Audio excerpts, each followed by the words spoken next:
तो हेलो दोस्तों, आपका स्वागत है मेरे स्टूडियो सेनुरदान चैनल में।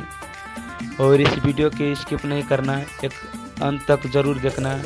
मैं आप लोग के इस वीडियो में कुछ कहने के लिए आया हूँ। एक छोटा सा वीडियो है, ज़रूर अंत तक देखना।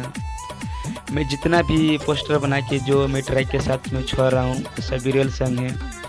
कारण यही है कि मैं नहीं गा पा रहा हूँ, रिकॉर्ड नहीं कर पा रहा हूँ।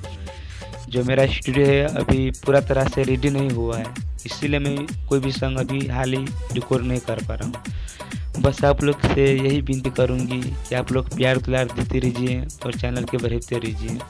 और बहुत बहुत जल्द न्यू सॉन्ग सब आने वाला है इस चैनल पे, जो आपका छोटा भाई का चैनल है रिकॉर्डिंग स्टूडियो सेनुरदान। तो आप लोग के यही कहने के लिए मैं एक छोटा सा वीडियो बनाया था, आप लोग देख लिया है तो बहुत धन्यवाद भैया। और आगे के जो सॉन्ग आ रहा है इसको ज़रूर देखिए।